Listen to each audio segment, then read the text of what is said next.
Hi everyone and welcome to Dennis Deep Cuts, the 59th installment of this fine YouTube series. Today we're going to talk about the bad brains. Let's see what happens.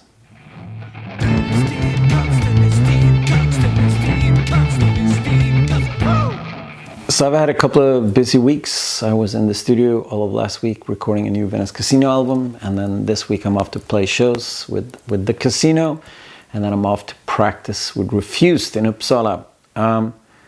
Hadn't really had time to dig in and do something extraordinary. And then I figured, what can I do that's kind of a quick, fun thing? And then I was like, I never talked about the bad brains, so let's do something about the bad brains.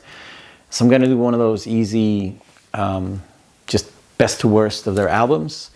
It's 9 studio albums. I'm not going to include the Omega sessions or the Black Dots, even though they're pretty fantastic demo recordings. And I'm not going to include the live records, even though there's some pretty spectacular live records with the Bad Brains. So that's what we're going to do today. Quick and easy, hopefully. I'm not going to give you too much of a history lesson of the Bad Brains. There's a pretty great documentary out there. There's also a really good documentary about the singer Ajar that you can check out if you want to dig deeper. I'm going to give you my take on the music of the Bad Brains. But they are one of the most influential rock bands of all time. They started as a fusion band in Washington, D.C., and then they pretty much invented hardcore. Whenever I talk to my friends in like the Fake Names people or, you know, anyone from that old scene and ask them what was the best live band, and everybody says Bad Brains, hands down. They were a strange band in a world of white atheists. They were black Rastafaris playing technical, aggressive, wild hardcore and mixed up with reggae music. The tales of Ajar as a madman have been multiple, but it does seem like it was mostly an effect of him struggle with his mental health, basically. I think in the early days of punk, he was like, he's just crazy, man. And then it turns out he was actually dealing with mental health issues. Since a while back, he's been diagnosed as a schizophrenic and he's getting medication and help. But for a long time, people just assumed he was like a crazy person. They've broken up more than any band on the planet of the Earth. And they have some quite controversial things around them. I'll dive into that a little bit. But mostly I'm going to focus on the music because it's pretty spectacular. But yeah, Bad Brains, one of the greatest bands of all time, probably my favorite band. Even though that caveat is like, I have probably 50 favorite bands, but I would say the Bad Brains is probably on my top 3 lists of bands of all times that I love. So it felt appropriate to dig in and check out their discography. Let's do it.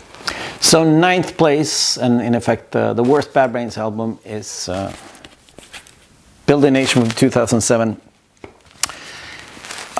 Bad Brains hadn't done any music in good 10 years when Adam MCA Jouch from the Beastie Boys said he wanted to produce a Bad Brains record. Got the band back together and they put out Build a Nation. Build a Nation is a weird record because at this time I think Ajar was really struggling with mental health issues. And it feels like one of those B movies where they have like a name actor for like a day and they shoot a couple of scenes and they put him on the poster. That's kind of what it feels like. Ajar is on the record, but his vocal delivery is pretty weak. And to sort of compensate for weak vocal delivery, his vocals are filled, drenched in effects that sort of, you know, distract you a little bit. There's a whole bunch of reggae and dub tracks, which are the tracks where they feel most comfortable. But all in all, it feels like a pretty unfocused record, which is, you know, like, it feels like there's a little bit of a hardcore on it, and there's a couple of like those mid-tempo I Against I type of songs, and then there's some reggae songs. And it's a Bad Brains record, but it is the weakest Bad Brains record, I think. Yeah. So on 8th place we have I and I Survive from 2002. I said that Build a Nation, they hadn't done anything 10 years. They did put this record out. but it's without HR. It's an instrumental dub record, as it says, dub. And it's fine. It's like one of those, if you're into dub music and reggae music, this is a really cool record. But as a Bad Brains record, it's just, you know, Bad Brains were the band that introduced me to dub and reggae music. I remember buying the HR records, like HR's solo records, and I was pretty blown away by it, and I really liked it. And when they do dub and reggae stuff on their albums, it's usually like there's a couple of thrashers and there's like a reggae song, and it's like a nice interlude almost. But this is just like full record of dub music. There's a couple of old Bad Brains songs that they reworked. So I mean, it's cool. It's solid if you're into that music. It's a pretty cool record, but it doesn't really feel like the type of Bad Brains record that you want. All right, so in 7th place we have Into the Future from 2012, which is the latest Bad Brains record to be released, and possibly maybe the last one, who knows. Unlike Build a Nation, HR is actually singing on this one. His voice sounds fine, not great, but he's actually present, and it's not drenched in vocal effects. It's produced by Daryl Jennifer and the Bad Brains, and the production is a bit crisper and cleaner. And it's a weird record. It sounds like one of those, like, it's like a greatest hits Bad Brains record without the hits, if that makes sense. It's like they're crossing off all the boxes of what they're supposed to do in a Bad Brains record. And for the most part, it's fine. The B-side is really heavy on the dub, and there's a couple of instrumental tracks. But all in all, it's a fairly solid effort. From a band, when I heard Build a Nation, I thought that it was done. Like, that's it for the Bad Brains. But Into the Future is fine. Not a great record, but it's definitely fine. So in 6th place, we have the Bad Brains' 5th album, Rise, from 1993. It's a bit of a strange record because it's the one and only album that does not include the classic Bad Brains lineup. Of course, HR on vocals, Earl Hudson on drums, they're brothers, and then Dr. No on guitar and Daryl Jennifer on bass. As previously mentioned, HR had some mental health issues, and he and his brother also wanted to do reggae music. So after the Quickness record, they once again left the band, and Dr. No and Daryl Jennifer played with some other people. One of them that they actually toured with was Chuck Treece.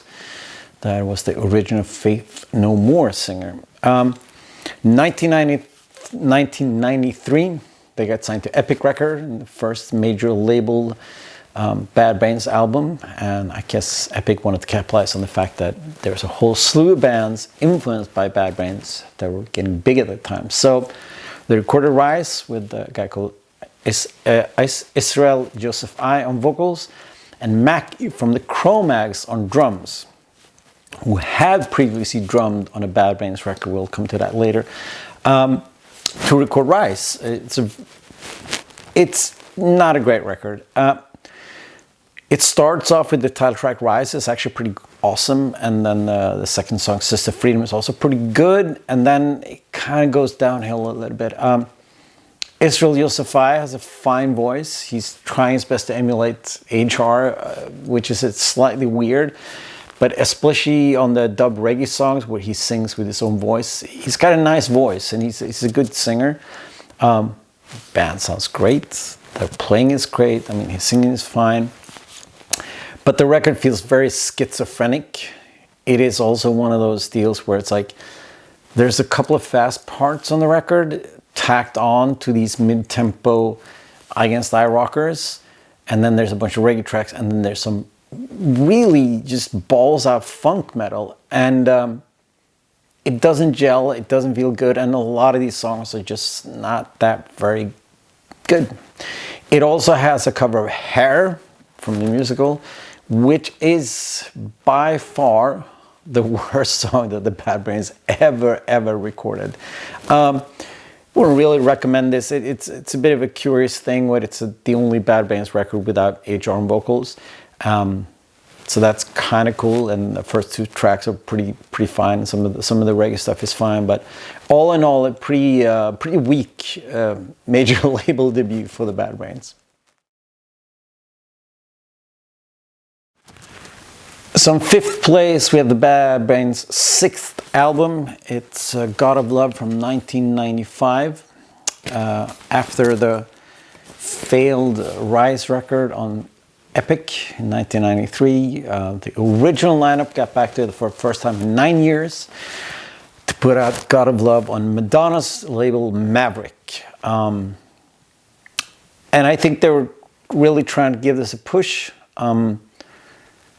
The label put in a lot of money. Rico Kasich came back to produce the album. He produced the second album, Rock for Light. And they shot videos. They had some MTV rotation. They went on tour with the Beastie Boys. And per usual, it didn't go that well. The tour, they got kicked off the tour because HR, erratic behavior, wasn't really working out. He was fighting with his manager and security guards and skinheads, which I guess that's kind of fine. But it was definitely a lot of self-sabotage involved. And then there's the album, which is okay. It's a very mid-tempo type of album. It kind of just plods along. It's not super exciting. It doesn't have like the energy of the earlier Bad Brains stuff. By no means a horrible record, but it's just one of those records that's like you're waiting for something to happen, you know? The reggae songs are fine and the production's great. HR is actually singing really well. So a lot of the ingredients are there, but the songwriting isn't that exciting, basically. And that's kind of what it is. And obviously, immediately after this record, the Bad Brains broke up once more. And it has been the story of their career that there's a lot of let's sign to this label, put a record out and see what happens, or nothing happened. Yeah, Bad Brains' God of Love. Decent, but not very exciting. So in fourth place, we have the fourth album, Quickness from 1989. I bought this when it came out. Pretty killer record. After the Eye Against Eye record, the Hudson brothers left to do reggae music. And Dr. No and Daryl Jennifer was actually touring with another singer and Mackie from the Cro-Mags on drums. So they went to the studio to start recording this album with Mackie and Tash Singleton on vocals. And then the Hudson brothers came back and they were like, we're going to be on this record. So Earl is on the cover of the record, but he didn't play any drums. It's all Mackie on drums. Would be interesting to hear if there's actually any recordings with the other singer. That'd be kind of cool to hear that. Per usual, they did a tour on this album. Nothing came of it, and the Hudson brothers left again. The music on the album's fine. It's kind of like mid-tempo rockers in that sort of like metally hard rock, funk, weird style that they're doing on Eye Against Eye. But it sounds great and it's a cool record. It is one of the records with Don't Blow Bubbles, which is the most controversial Bad Brains song. Might be about God punishing gay people with AIDS, and it's not great. It was a little bit glossed over in the Bad Brains movie. Daryl Jennifer said, oh, we were young, you know, time changes and, you know, we changed. But some of the Rastafari religion aspects are quite problematic, and I think it was glossed over a little bit. Also, they know about this because with the reissue that came out like a year or two ago, that song is instrumental, which says a lot. Although it's a pretty fine record, and I really enjoyed it when it came out. It does a lot of the mid-tempo stuff on it, but yeah, pretty solid record. Quickness.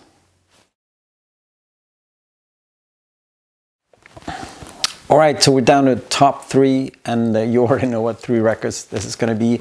And it's a bit sad, but I guess that's the fact of, some bands and some careers is like they start off really strong and then they try to sort of recreate and re-emulate what they once did. And I felt that's a little bit of the case with the Bad Brains. They did some kind of early records that are just mind-blowingly good. But then, started the breakups and their Hudson Brothers leaving. And I think they just try to recreate that, because I feel like on most of the Bad Brains records is like a checklist of like, we have that song, and maybe that doesn't work.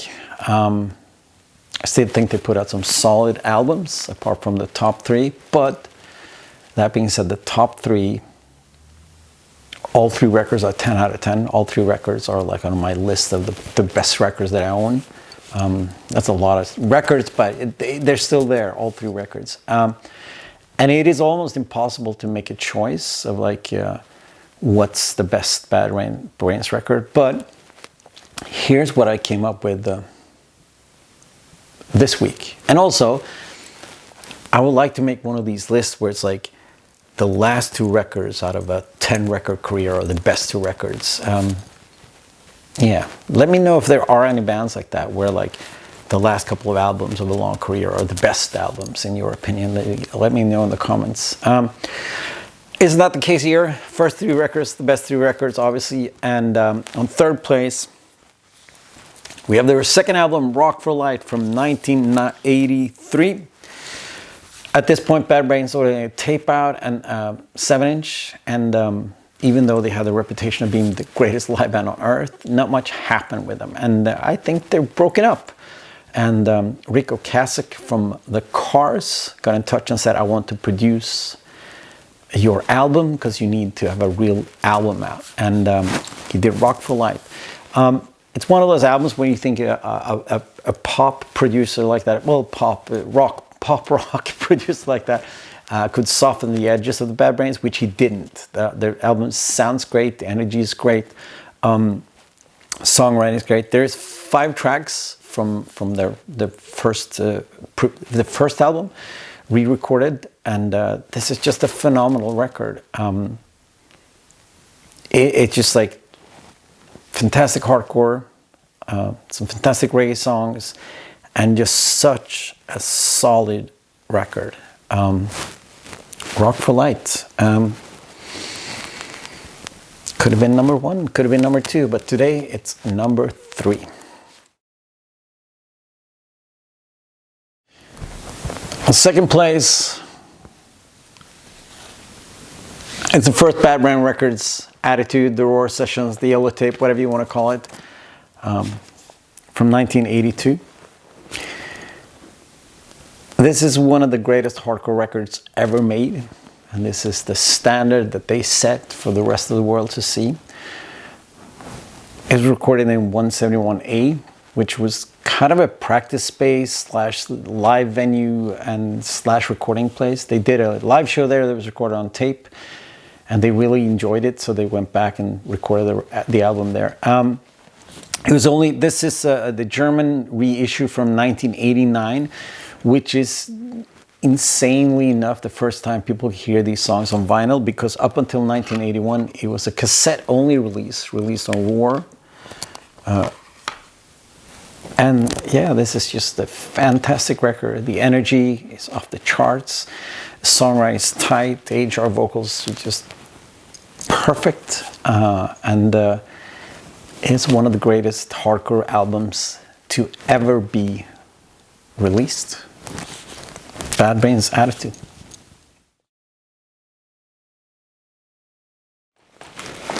All right, so in first place, of course, Eye Against Eye, Bad Brains' third record from 1986. After the Rock for Light album, they broke up, and 3 years later they got back together. They got signed to SST Records, and they got back together to record Eye Against Eye, and this is a completely different record. While Rock for Light and the Roar Session are some of the best hardcore albums to ever been put to vinyl or tape, Eye Against Eye is probably one of the best rock records to ever be recorded. It's recorded with Ron St. Germain, a pretty famous producer. The production is crisp and clean, but super powerful. Gone are like the fast hardcore songs, and everything's kind of slowed down to a super cool, like mid-tempo rock groove. I mean, I'm not selling that right. That sounds horrible, but it's just such a different record, and it's like it's a weird crossover type of album. HR singing is some of the best singing of all time, in my opinion. He's one of my favorite singers of all time, and on this record, his singing chops are just on full display. The songwriting is perfect. There's not a weak song on this album, and no matter how much I love the early hardcore stuff, when I want to listen to the Bad Brains, this is usually the record that I turn to. This is usually the record that I put on, and I played this record so much over the years that it's insane. It's just one of those records that defines genres. And yeah, this week it is my favorite Bad Brains record. You can't guess what happened after they put this record out. They broke up. They broke up once more. Yeah, and there you have it. It's Bad Brains. What a strange band. I didn't even touch on all the controversial stuff apart from the homophobia nonsense. But they put out they put out 3 records that are some of the greatest records of all time. And then they put out a bunch of decent, solid albums. And then they put out a couple records that, they've had a pretty up and down career. And it's one of those bands that if they could have, stuck it out or stuck together, maybe it would have been a different story. But then again, a lot of the Bad Brains stories, HR and him dealing with his mental health issues, and it's also a big part of the story, a big part of the Bad Brains, why they are the band that they are, or why they were the band that they were. I love them. They're fantastic. What's your favorite Bad Brains record? Do you agree with my list? I'm sure you don't, but that's fine. That's why we're here. Yeah. Until next time, stay wild, my friends. Bye-bye.